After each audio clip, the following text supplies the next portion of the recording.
أعلن رئيس اللجنة الفنية لترسيم الحدود بالخارجية السودانية عبد الله الصادق أن حكومة بلاده تسعى إلى تحريك وحسم قضية مثلث حلايب، مؤكدا أن اللجنة الفنية لترسيم الحدود عقدت اجتماعا تمهيديا لوضع خارطة طريق لبحث كيفية إخراج المصريين منها عبر الطرق الدبلوماسية، مضيفا أن بلاده لديها الوثائق التي تثبت سودانية حلايب على حد تعبيره.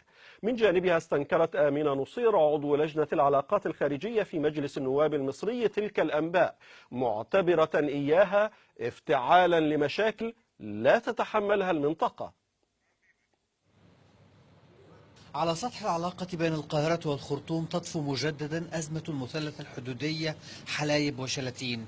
الخارجية السودانية تعلن عن تشكيل لجنة لحسم القضية تكون مهمتها إخراج المصريين من المثلث الحدودي بطريق دبلوماسي حسب قولها.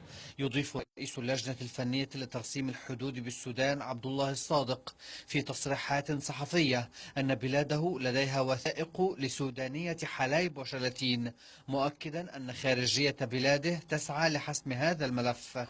اللافت أن هذه التصريحات تأتي بعد ساعات من إبداء وزير الإعلام في حكومة الخرطوم استياء بلاده مما اعتبرته تعليقات مسيئة لها من جانب الإعلام المصري.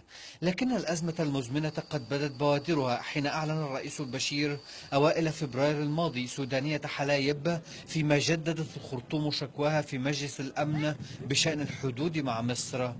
لا ثمة رد فعل رسمي من القاهرة تجاه مستجدات الأزمة إلى الآن، لكن النزاع الحدودي وفق مراقبين يظل واحدا من بين ملفات أخرى تشير إلى حالة الغضب المكتوم بين القاهرة والخرطوم، غضب تتداخل فيه ملفات سد النهضة الإثيوبي واتهامات السودان لمصر بدعم معارضين لها، واتهام القاهرة للخرطوم